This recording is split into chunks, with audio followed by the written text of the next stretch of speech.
I'm Raina from Garden District Bookshop, and tonight we want to welcome all of you to our event with Denny, Bryce, and Farrah Rochon. Denny Bryce is an award-winning author, and her debut historical fiction novel, Wild Women in the Blues, takes place both in 2015 and the Roaring 20s in Chicago in the jazz age, this romanticized version, like time period in our lives, and I just wanted to be transported there. I was transported there, but I wanted to go put on the outfit and live that life after reading this book for sure. As Farrah Rochon, who will be in conversation with Denny tonight, said in her wonderful review, Wild Women in the Blues deftly delivers what historical fiction has been missing. And I second that, 2 thumbs up. Farrah is also the author of dozens of books, including The Boyfriend Project, which you can see behind me here, and her upcoming novel, The Dating Playbook. And I am now just going to get out of the way and let these 2 ladies take the stage. Hello. Thank you all for coming, for one thing. And I'm actually going to close the chat now on my screen because I'm like a little squirrel who, I know the feeling. Like, distraction. And I want to focus all on Denny. So, hello, Denny. Hi, how are you? Wonderful to be in conversation with you. I wish we were there together, at Garden District because it's such a cute shop. But maybe next year. Definitely in New Orleans. I want to be there so bad. Exactly. Maybe next year. I'm hoping that next year we can have in person, things like this. But I'm grateful for technology because it would have been horrible if we couldn't have any of this. So. And we get people from New York and Detroit and Vancouver. So that's the silver lining. But let's get right to discussing Wild Women in the Blues. And I feel so privileged because I got to read a very early copy of it. I read it a while ago, but it stuck with me because the characters are so awesome. And it is what historical, has been missing. So why don't you tell us about Wild Women in the Blues? Thank you so much to the Garden District Bookstore for hosting us, and thank you, Farrah, for joining me in conversation. This is really fun, this debut author thing that I'm in the midst of. It's very exciting, it's exhausting, it's all of those things, but most importantly, my book is finally out in the world, and I'm very thrilled about that, most definitely. Wild Women in the Blues. To say a few things about it, first, it is historical fiction, and it's written in what they call a dual timeline. And so that means that I have a 1925 story featuring Honorée Dalcour, who is an ambitious chorus girl in Chicago. And then in 2015, I have Sawyer Hayes, who is a grieving young film student who wants to finish one thing. He wants to get his life back on track, and he finds some things in his grandmother's attic that lead him to Chicago and a senior living facility and a woman named Honorée Dalcour, who happens to be 110. So these 2 stories find a way to weave together so that we end up having a connection that in some stages of the story are quite surprising, other times intriguing, and other times just, wow, did that really just happen? So that is a brief thing about Wild Women in the Blues and my first book. Yes, it's just enough to get people, you want to read it. You just want to read it. So I need to know what inspired you, because I know that you came up in the romance, that's how we met, through romance. And when I read this book, I thought, so this is different than what I thought I would get from Denny, but I'm so happy she wrote it because we needed it. So what inspired you to go this route and write? This story, what the inspiration behind Wild Women in the Blues is actually multi-tiered. I say that because in the beginning, it was a romance many years ago when. Okay, we lost you, but you're back, but I can't hear you. I'm sorry, I'm not going to sing for you all, but I'm going to text her. Are you back? Can I hear you now? Get our sound back. Okay, I can hear you. Am I back on sound? No, my Yes. internet is still unstable. We all know how these things go, right, folks? But I think I can hear you. No. I'm back sound wise. Yes. Yes. Sorry, everyone. I'm having some instability problems tonight. I don't know if that's actually a good thing to admit to, but it's true. And I see somebody I know. Hi, Linda Denny. How are you? I just saw your name up there. Oh my gosh. Okay, back to my story. What inspired you? What inspired me? As I said, it's multi-level, multi-tiered, because there was the call from a publisher that said, here's a photo, write a story about it. And I wrote something. It was 18,000 words, but it put me in a state of mind where I was like, yeah, let me check out the 20s. And it's a natural place for me to go because of my maternal grandmother. My maternal grandmother came to this country from Montego Bay, Jamaica in 1923. And she, in her house, she had all these photos and all of these old things. And I keep asking her questions about them. I was like, what is that? Why are you standing next to that ridiculous looking car? And all of this stuff. And she had stories. She really enjoyed talking about her first decade, if you will, in this country and those early years with my grandfather. The other thing that happened that was really, I felt, sort of fueled my what if energy when it came to historical fiction was that I was a professional dancer back in the day. And as most professional dancers are known to do, I waited on tables. I waited on tables in New York City at a place called The Cookery. Now, The Cookery was in the East Village and owned by a man by the name of Barney Jacobson. Barney Jacobson also owned a place called Cafe Society.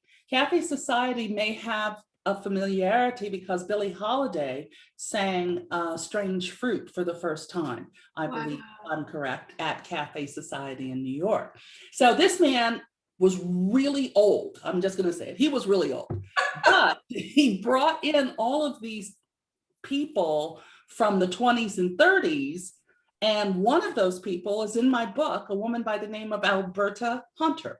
Alberta Hunter was recharging her career in her 80s. And she worked on weekends at The Cookery. My job as a waitress was to bring her tea. And in bringing her tea, we sort of bonded because both of us were outside of Chicago. We were Chicagoites, and we just always talked about Chicago. Now, I was not, at that age, I was not all this into the 1920s or into blues or anything like that. I was just into waiting on tables and making some money on weekends. But it was years later that I realized, I was like, oh my goodness, look at this opportunity I had.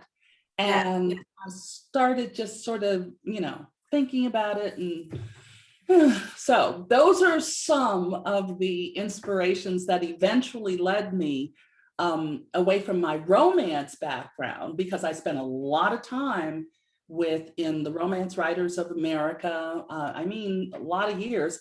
And then I can go back even further. I wrote fan fiction with Buffy and Spike. Oh, awesome. Right, quite a bit of Buffy Spike fan fiction. And at the time, I guess you could call it romance, but if you ever watched Buffy the Vampire Slayer, it was also erotica, it was crazy. But I did that to relax when I got home from my event management days. I can Wow. talk on and on. Did I freeze up No, again? no, you did freeze. Okay. And I'm hoping we keep your audio. Okay, that's good. So hopefully it'll come back. Yes, hopefully it will come back. But I have to brag because that's what I do. And let these people know that I have seen a picture of Denny back. I mean, she's stunning now. But I remember seeing a picture of her back in her dancing days, and I gasped at that picture. Just yeah, gorgeous, gorgeous, gorgeous, gorgeous. And I can just see you back then. And the thought of you chatting with this, with this woman while you're waiting tables with Alberta Hunter, and that's just, how could you not write this book? How could you not write it? And also just falling in love with history and Chicago. I have such a connection to Chicago as well. That's my next question for you. How did you choose? Why did you choose Chicago as your city? I lived in Chicago for years before moving further to the East Coast, and had always been fascinated by the city, fascinated by its history. And again, I was out of college and dancing in Chicago and waiting on tables. And one of the places I waited on tables was a place called the Wise Fools Pub. It was a blues joint. So a lot of old timers again came to this spot, including Muddy Waters, Coco Taylor. I mean, wow. And again, Denny was not paying a lot of attention. She was worried about those tips, but I actually had to go back and say, I remember the years I worked there. So let me see who online historically, who was there. And it's like everybody at some point in time came through those doors when I was working there. So that was a special, I love music, but that connection just kept coming, so yeah. My grandfather had Muddy Waters, LPs. I can remember as a little girl seeing that. So that kind of blows my mind there. You're blowing my mind all over the place. That's why we talk here, because how cool. How cool is that? It's okay. A lot of stuff, but go ahead, ask me more questions. So I want to know, because you mentioned Alberta Hunter. She's one person, but you incorporated several, known historical figures. You're not in New Orleans, but you're talking to New Orleans people here. So Louis Armstrong, our native son, Lil Hardin Armstrong, Oscar Micho. You include all of these people.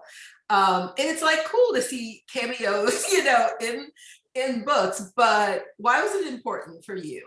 I wanted to really, Louis Armstrong, and I always say Louis instead of Louis, but yes. Louis Armstrong and Storyville, just that time period just fascinated me at the turn of the century.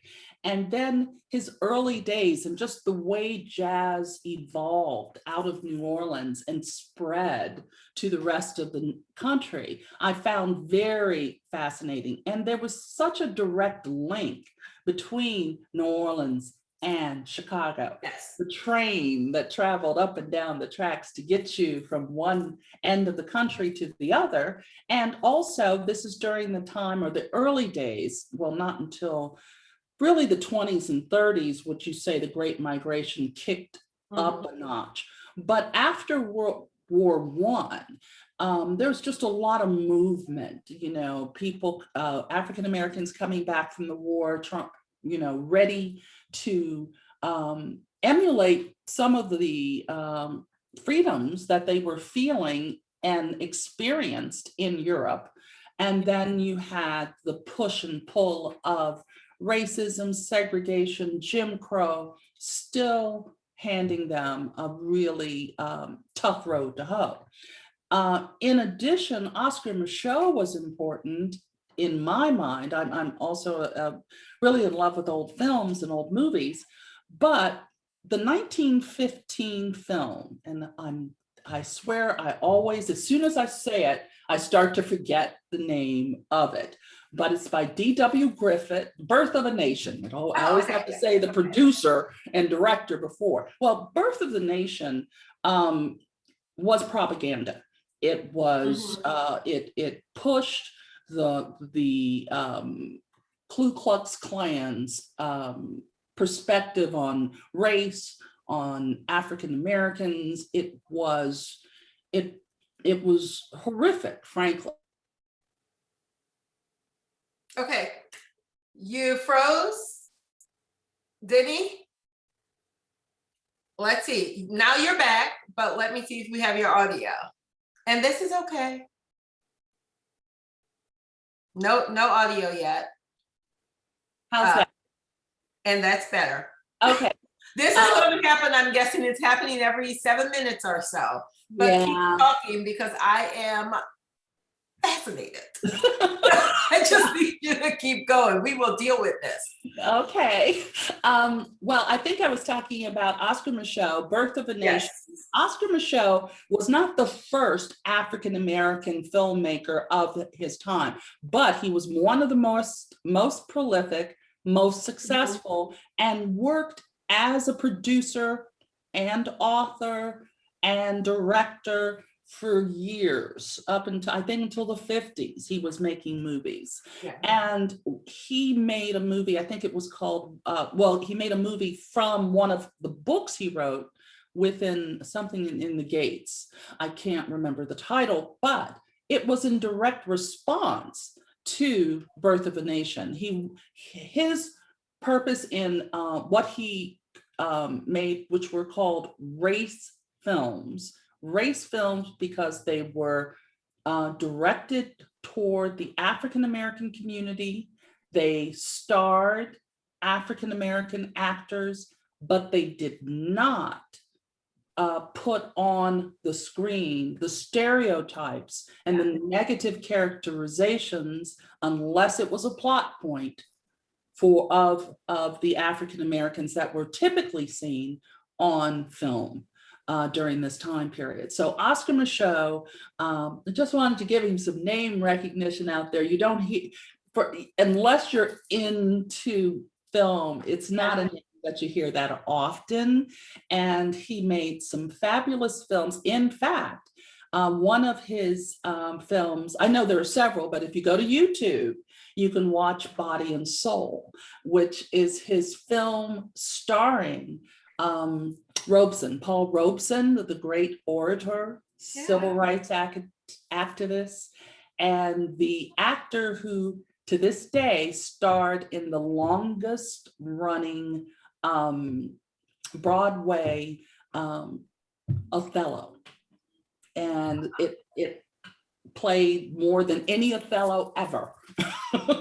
So he just had a brilliant, Paul Robeson is a book in and of himself. Oh yeah, for sure. Yeah, but that's on YouTube along with some other films by Oscar Micheaux. So I was excited to incorporate him into the story in a way through Sawyer Hayes. Sawyer Hayes, who's a film student who I like to think when I was working on the book, I was looking at sort of a reverse mirror. I felt that Honoré starts this book with confidence and mission, and she's going to get things done. Things keep happening that get in her way, but she's going to get this thing done.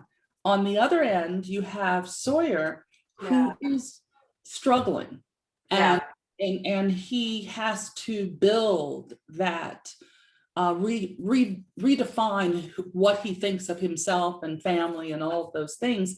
And then he has the constant influence of Honoré Daucourt to help, support, and impede according to her mood. You know, what I loved about this book, it's one of those when you have the dual time periods and dual, you know, I find myself I get really excited about one, and I just can't wait to get back to, you know, bring it back to the 1925. With this book, when I was in, you know, when we were in 2015, I was there and I was so engrossed. And when we went back to, you know, when Honore was just trying to start dancing and such, I was just as engrossed. I didn't want to leave either of them. Well, and that's pretty cool for me, because I you know, I read these books and I always find myself, let me get through these, you know, pages so I can get back to the one I really want. Both of them held my attention. Excellent. So, I'll share that one of the edits I got from my fabulous editor, Essie Soga, during the process was to do the research for 2015 with the same intensity as 1925, because so often just because it's a modern or a contemporary time frame, you think you know it. yeah. But, you know, it was just such a good remark, comment, direction that I always want to mention it, because I thought that really helped me focus on You're lucky you have I know. to work with Essie. She's so smart, and she's fabulous, just fabulous. It's very exciting. It is. So I am being mindful of time. We still have some time, and if we do, I didn't tell the audience, but if we do, we may be able to take some questions, but I can really just listen to Denny talk about all the things that went into this book. Hopefully I'm not just rambling. No, because it's so interesting, you know, and you mentioned Storyville. So you have to come to New Orleans, because Storyville is now this fabulous little coffee house called Back of Town. I love writing there. Oh, that's wonderful. The building there, you know, right on Rampart, and it's awesome. And you mentioned that route, that Chicago to New Orleans, that city of New Orleans route. My great uncle John, for 40 years, he was a porter on that. Oh my goodness. Oh my goodness. Yes. So you mentioned it, and it just brings back all kinds of memories. Yeah. And I when I was traveling back before, the before and the after. Yeah. But during the before, I'm a big fan of trains, and I would frankly take a train sometimes just because I wanted to slow down and reconnect. And I've done cross-country train trips up and down every coast you can imagine.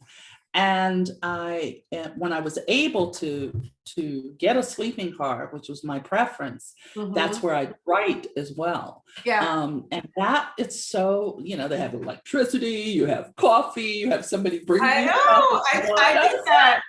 I got the little room, you know, the little roomette, as they call it. The roomette. I was able to ride. I took the route from New Orleans to Atlanta. But you see so much of the country, you see things that you don't get to see. You know, it's a great way to travel. It's really wonderful. When it's right, it's wonderful. Yes. I took a trip once from Chicago to Los Angeles, and it was and that route, if you take a certain train, travels along the Colorado River, and you're able to, there are two things that are really fun that you can see.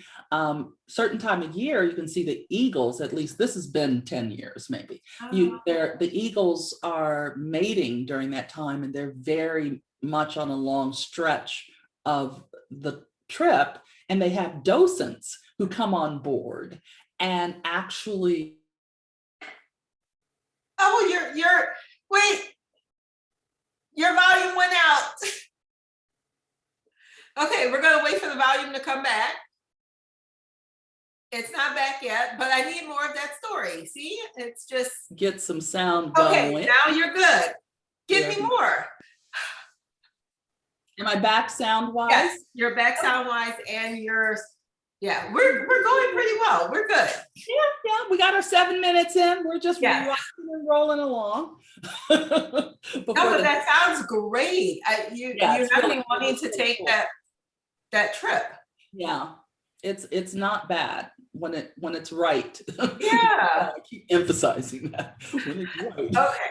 Let's get back to Wild Women in the Blues, because I told you I told her we would go off on tangents and just start talking. So sorry, guys. We will get back to the book because you mentioned research. I'm not used to researching. I actually just wrote my first kind of historical in that same time period. Okay. And I now know how you can really just get bogged down in research. My goodness, I had to pull myself back so much. So I just want to know what your process was and how did you could just sit there and research a book forever and never get to write it when you're dealing with such a great time period. So just, tell us a little bit about your research. Yeah, I'm going to credit one person, the late L.A. Banks, who told me years ago, she said, and she wrote fantasy. She didn't even write historical fiction, but she said, you should always know the economy of where your story. How do people make money?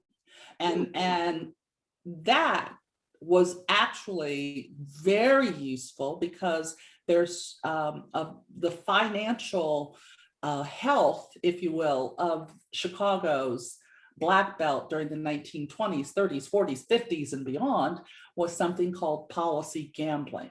Policy gambling, or running the numbers, was the financial stronghold. In fact, I had read that Capone and the Black policy kings of Chicago had a pact.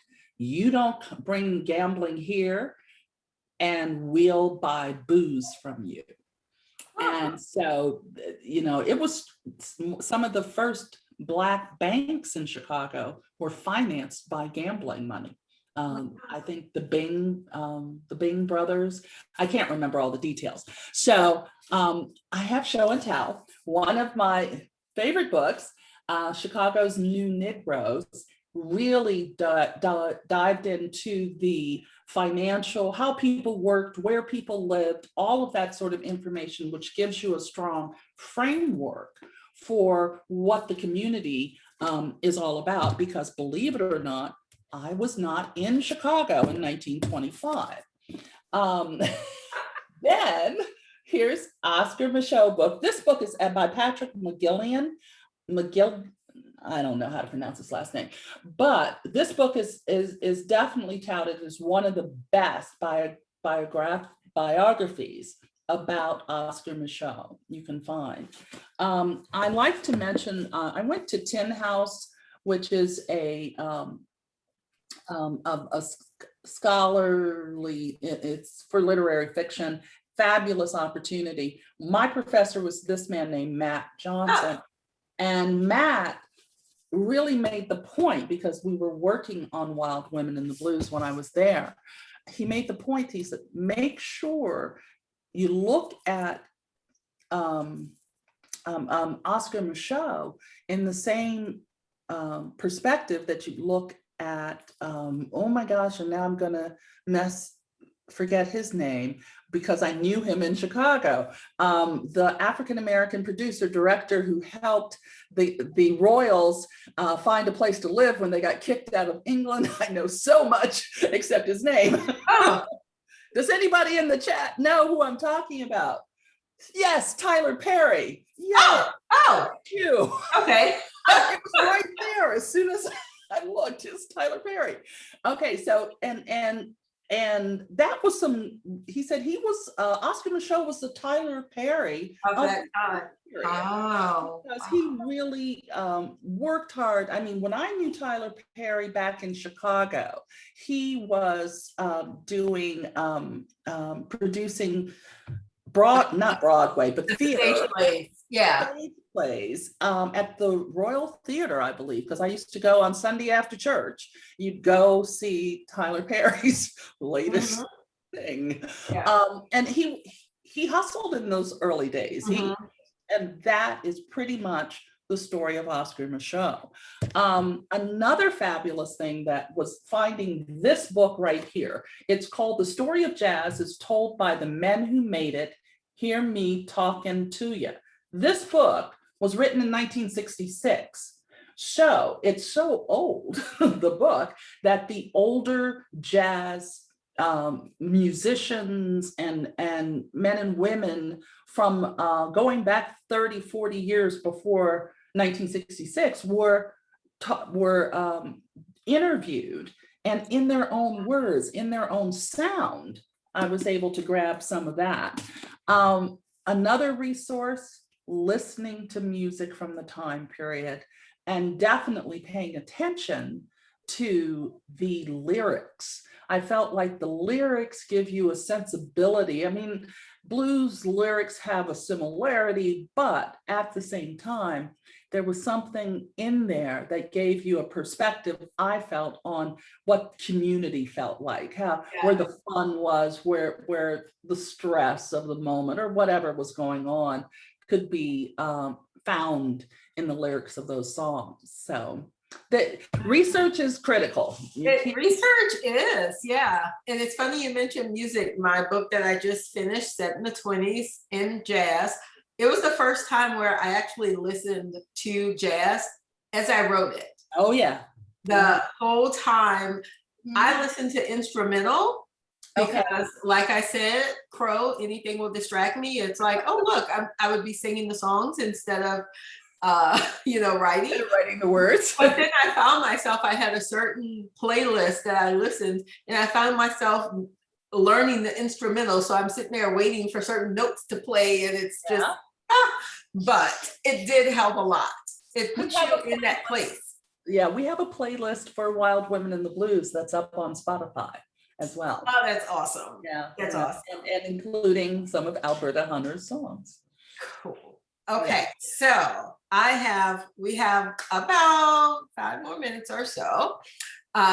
This is like a rapid question. Okay. What is the most interesting historical tidbit you ran across? And you froze, but I think you'll be back by the time I'm saying you'll be back. Okay. What is the most interesting historical tidbit you ran across during your research that did not make it into the book? Are you there? Am I here? Can you hear me? You are. I can hear you. So you're frozen, but we can hear you. Okay. Hopefully I'm frozen and looking good. Frozen. You are.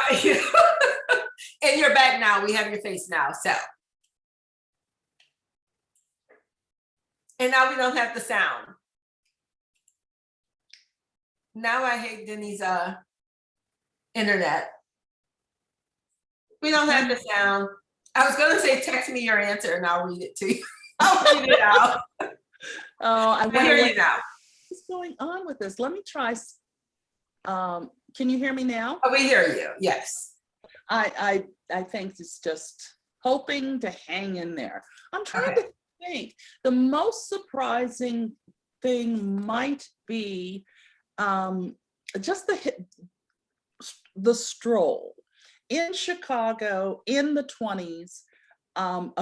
They're on State Street, which is, we used to say State Street, the Great Street, but there were a whole bunch of blocks, maybe 10 blocks in the 1920s and 30s before it switched further uptown that were known as the Stroll. And Lil Hardin Armstrong had the nickname Queen of the Stroll. And let me give a brief backstory on Lil. Lil didn't need Louis Armstrong. She was already at the height of her career before she married him. She had her own band. She was a renowned jazz pianist. She was doing it. In fact, when after she married Louis and before they opened at the Dreamland Cafe, it was her decision that the marquee would say Louis Armstrong, the greatest trumpet player in the world. She was his Svengali in a way. But I really was fascinated by her, but also that she was called Queen of the Stroll. And in one of the documents that I read, she would get up and dress up and just walk up and down State Street because it gave her energy, just the vibrancy of the neighborhood, of the community, of things going on all the time. Another thing that I didn't mention when we were talking about research had to do with the time I spent with the Harold Washington Library archivists and librarians, fabulous people who were just so helpful. Maps that were just phenomenal. Old maps, just a tremendous resource for if you're a history geek looking to make sure you're covering your bases. Yeah. And the same thing goes with the Library of Congress, some fabulous people there as well. That's awesome. That's awesome. So the Stroll. So this will probably be the last question because we're just getting around to about the time we said we wanted to bring it to the close. But I have to bring up the fact that you had Julia Quinn raving about your book. And, you know, Julia Quinn has, she's put romance and just, you know, books, historicals. She's just brought it to the forefront because of Bridgerton. So first, how did it feel to get the endorsement from Julia Quinn? And just how do you feel about the way Hollywood is now paying attention to these books and realizing, look, there's all this great content for you to make. You don't have to remake a movie 5 times. You know, we've seen as much Marvel as almost as much as we can stand, except I'm in love with The Falcon and the Snowman. But Julia Quinn and I go back to 2015. You know, and Julia Quinn is the author of the Bridgerton series. And that is the show that, you know, took Netflix by storm beginning in December. In case you haven't seen it, go watch it now and just say Simon, Simon, Simon. But, or you don't have to say Simon, it might be somebody else you want to say, but I'm going with Simon. So Julia Quinn and I knew her because she was teaching back in 2015 RWA classes. So since I was a craft junkie, I went to everybody's class. But I also entered contests. I was a contest junkie. And in 2015, I entered Wild Women in the Blues in a contest in actually, Shirley, you'll know, Put Your Heart in a Book contest for non-published authors. The 2 final round judges were Julia Quinn and a woman named Nalini Akolakar. Nalini is an agent, my agent right now. Awesome. Julia Quinn and Nalini both picked my book to win that contest, which it did. And from there, Julia sent me a letter after that. From, you know, part of the communication was a letter saying, I loved this. And I had maybe 25 pages in 2015. I was probably supposed to have a whole book, but I had a tendency to write 25 or 50 pages. You'll know what the 50 were for. But, you know, so, and that's how we met. And anytime I would run into her after that, she's like, well, how's that book going?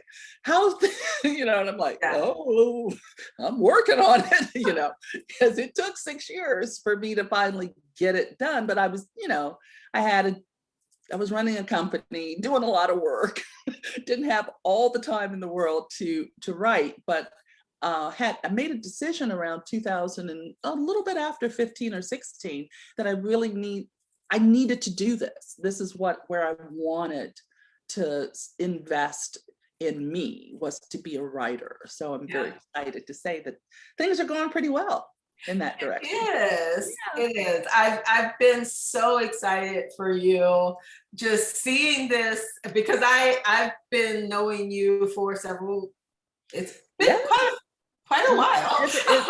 You know, it's been a decade. That's what I think about. It's like, I've been knowing you for a while, Denny. And I know how hard you worked, and to see your debut, and to think it's your debut, you know, it's it's just awesome. And I'm so happy for you. And I do hope that people go out and get this book. It's such a great change of pace from what's out there, and order it from Garden District because we want to support indie bookstores, please. Absolutely. And, thank you all. There's holding up. She's doing the Vanna White for it.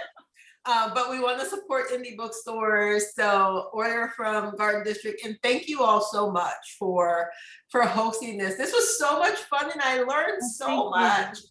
I did not think I would learn so much more. That there were more stories for me to tell. I have the stories.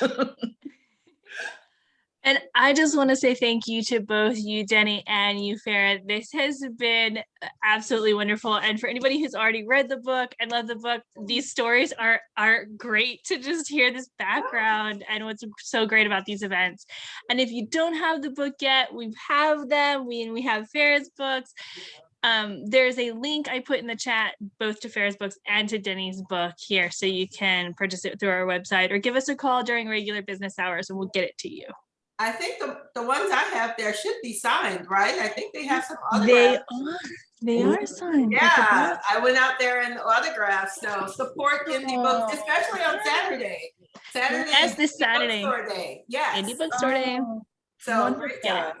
I need to say hi to Linda Denny, who I've known for years and years. Thank you so much for 20. Almost 20 years. Yeah, I know. It's so good to see you.